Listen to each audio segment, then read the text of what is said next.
మరి కాంగ్రెస్ ప్రభుత్వం కావచ్చు, కాంగ్రెస్ ఎవరు మన ప్రతి ఒక్క క్లయింట్ కి ప్రతి ఒక్క మనకు తెలిసిన వారికి మేడంను వేదిక నుంచి రావాల్సింది కూర్చున్నాము.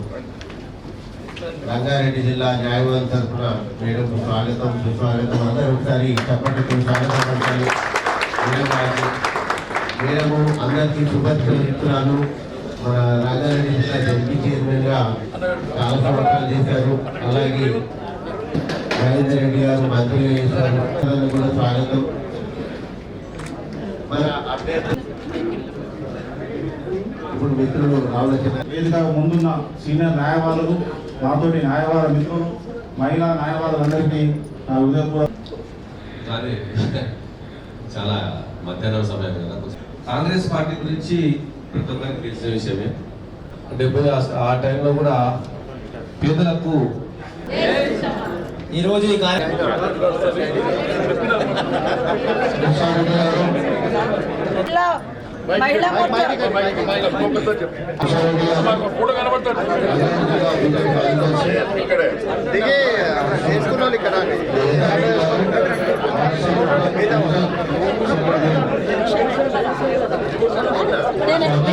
వీళ్ళేందో చెప్తా ఒక్క నిమిషం.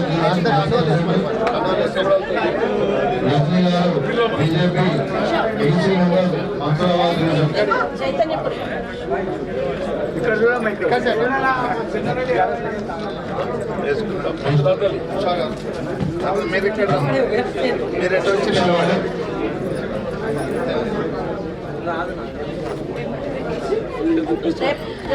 రేపటి నుంచి స్టార్ట్ చేయాలి. మళ్ళీ మనం ఏంటంటే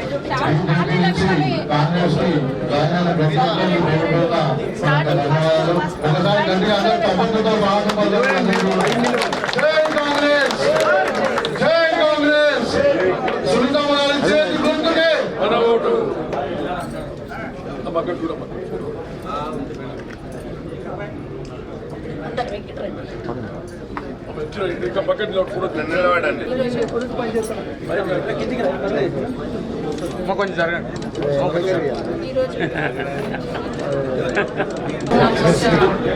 జనరల్ సెక్రటరీ అరుణ గారు మొత్తము బీజేపీ నుంచి కాంగ్రెస్ కి జాయిన్ అవ్వడం చాలా సంతోషకరం. వీళ్ళందరూ నాకు సపోర్ట్ చేస్తామంటున్నారు కాబట్టి పెద్ద ఎత్తున మా మహిళలందరూ నాకు సపోర్ట్ చేస్తాడు. అట్లనే మీకు కూడా నేను అండగా ఉండి తప్పకుండా మీ ఏమన్నా కూడా నాకు నేను సమస్యలను సాల్వ్ చేస్తానని తెలియజేస్తున్నా. ఇంకొక విషయం, ఒక మహిళగా నాకు వచ్చినందుకు ఈ అవకాశం నేను కూడా మా మహిళలందరికీ సపోర్టివ్గా ఉండి ఎప్పుడు అందుబాటులో ఉంటాను. ఎప్పుడైనా మహిళల కోసం చాలా చేసినాం, చాలా వరకు రెస్పాండ్ అయ్యాలి, సమస్యలు చేస్తున్నాయి. కానీ మీరు కూడా ఏదైనా నాలుగు ప్రశ్న చేస్తారని తప్పకుండా నాకు సాల్వ్ చేస్తాను. జై కాంగ్రెస్.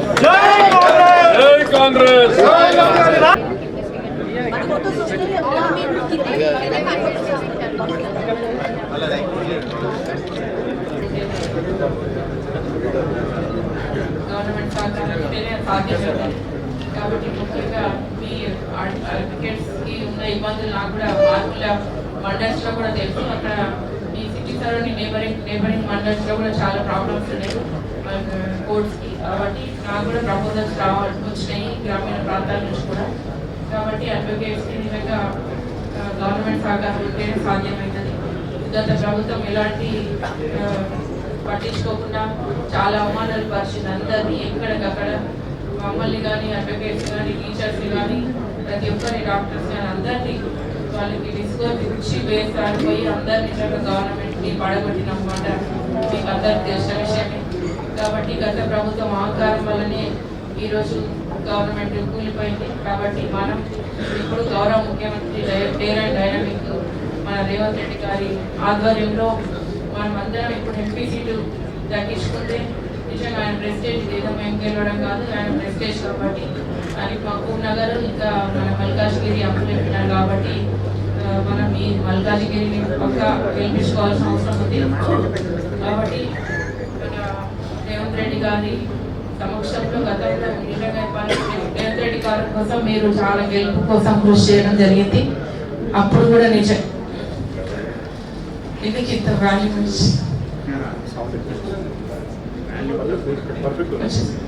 తక్కువ సౌండ్ వస్తుందేమో. కొంచెం గతంలో రేవంత్ రెడ్డి గారిని నిజంగా చాలా వరకు మీరు కష్టపడి గత అహంకార పాలన అనుగదకి నిజంగా మీరు గెలిపించడం జరిగింది. అందరూ అడ్వకేట్స్ అందరూ, ఎడ్యుకేటర్స్ కానీ పొలిటీషియన్స్ అందరూ కలిసి, పేదలు కూడా, కార్యకర్తలు అందరూ. కాబట్టి నిజంగా ఇప్పుడు గౌరవ ముఖ్యమంత్రి రేవంత్ రెడ్డి గారు గతంలో అభివృద్ధి ఎంపీగా మల్కాజ్గిరిని ఎలాంటి అభివృద్ధి లేకుండా కూడా చేయడం జరిగింది. అభివృద్ధి చేద్దామంటే అడ్డుకొని మళ్ళీ జైలు పాలు చేయడం కూడా మన అందరం చూసిన విషయాలే. కాబట్టి ఇట్లాంటి అహంకార పాలన గతంలో ఉంటే ఇప్పుడు బీజేపీ కూడా అట్లనే తయారైంది. కాబట్టి బీజేపీ వాళ్ళు ఒకవేళ గెలిస్తే మాత్రం అసలు అపాయింట్మెంట్స్ ఇయ్యరు, ప్రజలలో ఉండరు. మేము గెలిస్తే మాత్రం ప్రజలలో ఉంటాము. కాబట్టి మీరు ఎవరు అనేది నిర్ణయించుకోవాల్సిన అవసరం ఉంది. కింది స్థాయిలో రాముడు అని అందరు అంటున్నారు. రాముడు మందిర్ అనేది అందరు కుల మత భేదాలు లేకుండా అందరం కలిసి చెందాలేస్తేనే రామ మందిర్ అయింది.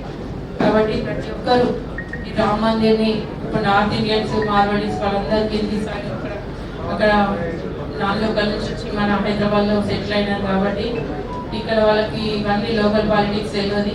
ఏమన్నా అంటే మోడీ అంటారు. కాబట్టి మొన్న అడిగితే ఒక దగ్గర అడిగితే మోడీ అట్లా ఎవరికి వేస్తారు ఓట్లు అంటే మోడీ అంటారు. ఇక్కడ క్యాండిడేట్ని పట్టించుకోవట్లేరు, మోడీ అని అనేస్తున్నారు. కాబట్టి మళ్ళీ చాలా మార్పు అయితే మేము జాయిన్ అయినకైతే చాలా మార్పు వచ్చింది. చాలా వరకు అసలు ఊహించని మార్పు వచ్చింది. చాలా అన్ని పార్టీస్ జాయిన్ అవుతున్నారు, చాలా వరకు రెస్పాండ్ అవుతున్నారు. ఎడ్యుకేటెడ్స్ కానీ, రిటైర్మెంట్ అయిన ఎంప్లాయీస్, ఇంకా అన్ఎంప్లాయ్మెంట్ కానీ అందరు జాయిన్ అవుతున్నారు. చాలా వరకు ఇప్పుడు ఈరోజు కూడా 200 మెంబర్స్ మన ఎల్బీ నగర్ నుంచి జాయిన్ అయినారు. ఇంకా 3-4 డేస్లో కూడా పెద్ద జాయినింగ్స్ ఉన్నాయి. ఇంకా అందరు సపోర్ట్ చేస్తున్నారు. ప్రజాస్పందన బాగుంది, అందరు సంపూర్ణ మద్దతు ఇస్తున్నారు. కొంచెం మనం హార్డ్ వర్క్ చేయాలి. మనం అందరం అంటే ఓటుకి మేము ప్రతి ఓటుకి మేము రీచ్ కాలేము కాబట్టి ఓటర్స్ని. కాబట్టి మీ అందరి సహకారం కూడా ఉండాలి. ప్రతి ఒక్కరు హార్డ్ వర్క్ చేయాలి. హార్డ్ వర్క్ చేస్తేనే సక్సెస్ అవుతాం. కాబట్టి మనం అందరం ఒక్కొక్కరు కూడా మీరు కూడా వెళ్తారు. మీ నేబర్స్ కానీ, మీ కొలీగ్స్ ఎక్కడ ఉన్న ఎవరున్నా కూడా మీరు అందరూ తెలియజేయాల్సిన అవసరం ఉంది. మీరు కూడా ఉద్యమంలా గతంలో రేవంత్ రెడ్డి గారిని ఎలాంటి ఫైనాన్షియల్ సపోర్ట్ లేకున్నా కూడా అందరు సపోర్ట్ చేసి గెలిపించడం జరిగింది. కాబట్టి ఇప్పుడు కూడా అదే సపోర్ట్తోని నన్ను కూడా గెలిపిస్తే మీరు ఈ 10 రోజులు కష్టపడితే నేను మీకు 5 సంవత్సరాలు కాబట్టి నాకు కూడా ఎక్స్పీరియన్స్ ఉందని మీకు అందరు తెలిసిన విషయం. మళ్ళీ లాంగ్స్కి అయిపోతుందని చెప్తే ఇంకా 2006 నుంచి నేను కూడా గ్రామీణ ప్రాంతాల్లో తిరిగి ప్రజా సమస్యలకు అందుబాటులో ఉండి ప్రతి గ్రామం మోస్ట్లీ ఫండ్ ఇవ్వడం జరిగింది. కానీ కొన్ని గ్రామాలు మిస్ అయిన వచ్చేటట్టు గులాబర్ కంటోన్మెంట్ కానీ తప్ప, కంటోన్మెంట్ ఒకటి తప్ప గులాబర్ మేడ్చేరు, ఇంకా కీర్సర, గట్కేసర్, షామీర్పేట, ఇక్కడ ఎల్బీ నగర్, కూకట్పల్లి ఇవన్నీ నేను కూడా ఉమ్మడి రంగారెడ్డి డిస్ట్రిక్ట్లో 10 సంవత్సరాలు ఇక్కడ ఫండింగ్ ఇచ్చి డెవలప్ చేసి అభివృద్ధి చేయడం జరిగింది. కాబట్టి నాకు కూడా అవగాహన ఉంది పూర్తి స్థాయిలో. కాబట్టి ఏదైనా మిగతా రిమైనింగ్ ఏమన్నా అప్పుడు డెవలప్ చేయనివి చాలా ఉన్నాయి. ఇప్పుడు గౌరవ ముఖ్యమంత్రి గారి దృష్టికి తీసుకెళ్లాలంటే మన 7 కాన్స్టిట్యూన్సీ ఎమ్మెల్యేలు కూడా లేరు. కాబట్టి ఒక ఎంపీని గెలిపిస్తే నేను ఈ సమస్యలన్నీ నేను ఎంపీ ద్వారా సాల్వ్ చేస్తాను. మన పెద్ద మీటింగ్లో కూడా సీఎం గారు చెప్పడం జరిగింది. కాబట్టి నేను తప్పకుండా మీరు ఏదైనా నేను ఎంపీగా మీకు ఒక వారధి బ్రిడ్జ్ లాగా నేను పనిచేసి మీకు ఒక ఏ సమస్యలు నేను డాక్టర్స్ వాళ్ళకి బిల్డింగ్ కావాలని అడుగుతున్నారంటే వాళ్ళకి కార్పొరేషన్కి ఒక బిల్డింగ్ కన్స్ట్రక్షన్కి కట్టుకోవడానికి అడుగుతున్నారు. అట్లా అన్ని కార్పొరేషన్స్ ఇచ్చిన డాక్టర్స్ వాళ్ళు మాకు కూడా ఒకటి ఇవ్వండి అని అంటున్నారు. అది కూడా మీరు కూడా ఏదైనా నేను ప్రభుత్వ దృష్టికి తీసుకెళ్తా, మీరు అడ్వైజ్ ఇవ్వండి. నేను ఈ సూచన సలహా ప్రకారం నేను కూడా ఫాలో అవుతా.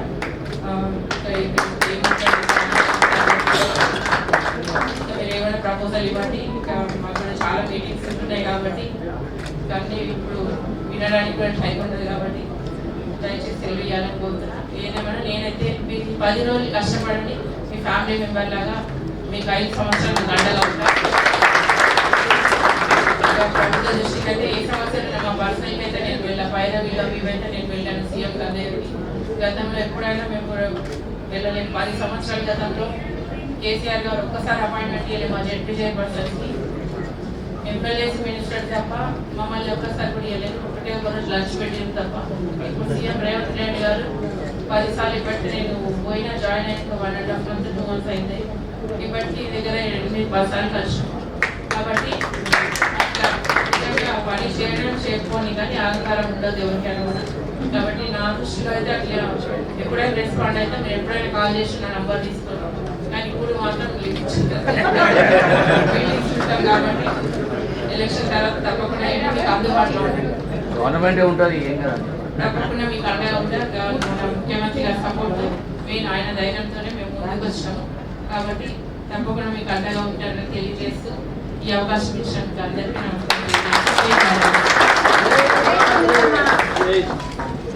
నేను చేస్తున్నాను. ఇప్పుడు బీజేపీలో ఉన్నటువంటి విధానాన్ని చూస్తే ప్రతి ఒక్కరు కూడా ఎప్పుడు బయటపడతామా అనేటువంటి విధానంతో ఉంది.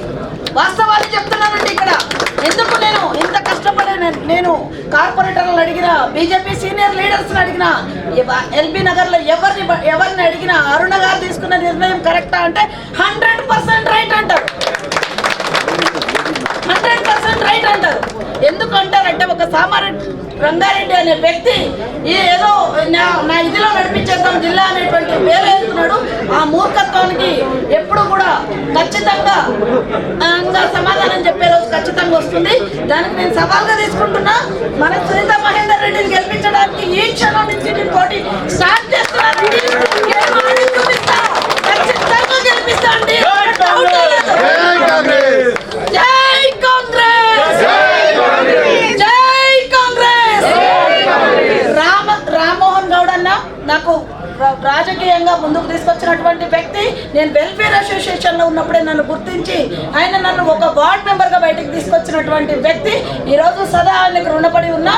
ఏ రోజైనా సరే అన్న మనిషినే, నేను రామన్న మనిషినే, అందులో డౌట్ లేదు. అన్నకే ఆ రోజు సీట్ వచ్చి ఉంటే ఖచ్చితంగా అన్న వెంట ఉండి నడుస్తుంటే నేను ఎంతమంది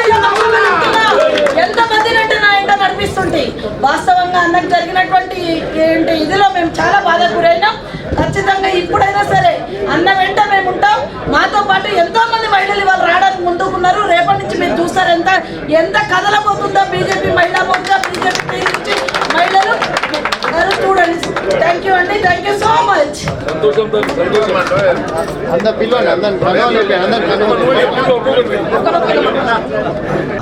సునీత మహేందర్ రెడ్డి గారు, వారితో పాటు వచ్చిన రామ్మోహన్ గారు, మరి రామరెడ్డి గారు, సోదర న్యాయవాదులు, సోదరిమణులు, ఈరోజు లీగల్ తరఫున మనం ఈ సమావేశాన్ని ఏర్పడడానికి ఒకటే ముఖ్య కారణం. మీకు తెలుసు ఈరోజు భారతదేశంలో ఇలాంటి పరిస్థితులు కొనసాగుతున్నాయి. గత 10 సంవత్సరాల నుంచి ప్రజలు, ముఖ్యంగా మధ్యతరగతి ప్రజలు ఎలాంటి ఇబ్బందులు పడుతున్నారు. మరి వారిని బాధలను తొలగించాలంటే ఈ కాంగ్రెస్ పార్టీ పక్షాన మనం న్యాయవాదం, మనకు తెలుసు ప్రజలకు ఈరోజు మనకు ఒక ముఖ్యమైన మన చేతిలో ఉండాల్సిన ఆయుధం ఏంటంటే కాన్స్టిట్యూషన్. ఈ కాన్స్టిట్యూషన్ను ప్రొటెక్షన్ చేయాలంటే ఈరోజు అత్యవసర క్లిష్ట పరిస్థితిలో ఉంది భారతదేశం. ఎందుకంటే ఈ కాన్స్టిట్యూషన్ వల్ల వాళ్ళు కొన్ని పనులు చేయలేకపోతున్నారు. ఏదైతే వాళ్ళు ఒక రకమైనటువంటి ఎజెండాతో వచ్చిన భారతీయ జనతా పార్టీ ప్రధానమంత్రి గారు ఇక మళ్ళీ గెలిస్తే ఈ దేశంలో ఎన్నికలు జరపడానికి కూడా వారు సిద్ధంగా లేరు. మరి నియంతృత్వాన్ని ఎదిరించాలంటే మనం ముఖ్యంగా మన అభ్యర్థులను, మన కాంగ్రెస్ పార్టీ తరఫున నిలబడ్డ ఎంపీ అభ్యర్థులను గెలిపించి ఈ దేశంలో ప్రభుత్వాన్ని మార్చాల్సిన అవసరం ఉంది. మరి మన రాహుల్ గాంధీ గారు ఎంతో కష్టపడి, మీకు తెలుసు, ఇన్ని వేల కిలోమీటర్ల పాదయాత్ర చేశారు. ప్రతి ఒక్క సమస్యలు తెలుసుకొని ఈరోజు ఒక బ్రహ్మాండమైన మేనిఫెస్టో 5 గ్యారంటీస్ మీద తీసుకుని ప్రతి ఒక్కరు మనందరికీ తెలుసు. కాకపోతే ఇంకా ప్రజల తెలంగాణలోకి చెప్పాల్సిన అవసరం మన మీద ఉంది. ఆ 5 గ్యారంటీస్ గిట్ట నిజంగా పబ్లిక్లోకి తీసుకుపోతే మనం అసలు రియల్ కన్వెన్స్ చేయాల్సిన అవసరం కూడా లేదు. అంటే వేరే విషయంలో అటువంటి ఒక మన మేనిఫెస్టో ముందుంది కాబట్టి మనకు బలమైన ఆయుధం, మనకు ఒక బలమైన నాయకుడు ఉన్నాడు. బలమైన ఆయుధం కేంద్రంలో ఉంది. రాష్ట్రంలో కూడా ఇటీవల కొత్తగా వచ్చిన మన రేవంత్ రెడ్డి గారు ముఖ్యమంత్రి నాయకత్వంలో నడుస్తున్న ప్రభుత్వం ఎన్నో కార్యక్రమాలు వాళ్ళు ఇచ్చిన 6 గ్యారంటీస్లో కూడా 5 గ్యారంటీలు కంప్లీట్ చేశారు. వీళ్ళకు బస్సు కానీ మనందరికీ, మరి గ్రామీణ ప్రాంతాల్లో మనకు సంబంధాలు ఉంటాయి కాబట్టి వాళ్ళందరికీ చెప్పి ఈరోజు మన న్యాయవాదుల పాత్రను మనం నిర్వహిస్తామని మా అక్క మహేందర్ రెడ్డి గారికి చెప్తూ ఈరోజు ఇక్కడికి రావడం వల్ల మీతో పాటు మేము కూడా కలిసే అవకాశం జరిగింది. మా అందరికి కూడా మీ యొక్క గెలుపు ఎంతో అవసరం. ఎందుకంటే ఈ రాష్ట్రం, ఈ దేశంలో ఈ కాన్స్టిట్యూషన్ ఉంటేనే కోర్టులు ఉంటాయి. కోర్టులు ఉంటేనే ఇంతమంది న్యాయవాదులు కూడా బతుకుంటారు, న్యాయ వ్యవస్థ బతుకుంటుంది. కాబట్టి మీ యొక్క గెలుపు ఈ దేశానికి అవసరం. ఈ మా తెలంగాణ ప్రజలకే కాకుండా భారతదేశంలో ఒక మార్పు రావాలంటే మీలాంటి వాళ్ళందరూ గెలవాల్సిన అవసరం ఉంది. కాబట్టి ఈరోజు చాలామంది చాలా విషయాలు మాట్లాడారు. ముఖ్యంగా ఇంకొక 2 విషయాలు ఏంటంటే, మా న్యాయవాదులకు ఇంతకుముందు ఉన్న గవర్నమెంట్లో కొన్ని ఫండ్ కానీ వెల్ఫేర్ ఫండ్స్ కానీ మెడికల్ అండ్ యాక్టివిటీస్ గురించి కూడా ఇబ్బందులు ఉండే వాళ్ళందరికీ కూడా మన ఎజెండాలో పెట్టాము. మనం ఇంతకుముందు మేనిఫెస్టో కూడా దాదాపు ఉంటుంది. మీరు గెలిచినాక కూడా అడ్వకేట్లకు సంబంధించిన సంక్షేమాల మీరు ప్రత్యేక కృషి చేస్తూ అవకాశం ఇచ్చిన మా న్యాయవాద మిత్రులందరికీ కూడా ధన్యవాదాలు తెలియజేస్తూ ఒకటే విజ్ఞప్తి, మనందరం పడి ఇంకా 10 రోజులు మాత్రమే ఎంత వీలైతే అంత ఎక్కడ ఉంటే అక్కడ మన కాంగ్రెస్ పార్టీ అభ్యర్థులను గెలిపించాలని కోరుతూ ప్రత్యేక ధన్యవాదాలు. మీరే 7 కాన్స్టిట్యూన్సీల ఎమ్మెల్యేలు కూడా మీరే అనుకొని మన రేవంత్ అన్నయ్య చేశారు. ఆయన ఎంపీ కూడా మాకు అందరికి సహాయం చేశాడు. మీరు అలానే మాకు ఎమ్మెల్యే ఎంపీ 2 మీరే, ఈ మంత్రి కూడా అన్ని మీరే ఉండాలని చేయాలి. మాకు అడ్వకేట్లకు కానీ ఎవరు కానీ మామూలు వాళ్ళకి కానీ మీరు అందుబాటులో ఉండి చేస్తారనుకుంటున్నాము. ఎందుకంటే మహేందర్ రెడ్డి అని కూడా మాకు సుపరిచితురాలి. కానీ ఒక్కటి దయచేసి ఏమనుకోవద్దు, లీడర్లకు పెద్దలకు చెప్తున్నా, మేము అందరం సపోర్ట్ చేస్తున్నాము. గెలిచిన తర్వాత కాస్తున్నాము, జర మమ్మల్ని మన పార్టీని కూడా దృష్టిలో పెట్టుకున్నాం. నేను మాత్రం ఇక్కడే ఉంటాం. ఓకేనా? Thank you. ఇప్పుడు ఓట్ ఆఫ్ థ్యాంక్స్ మన భిక్షపతి గౌడ్ గారు మాట.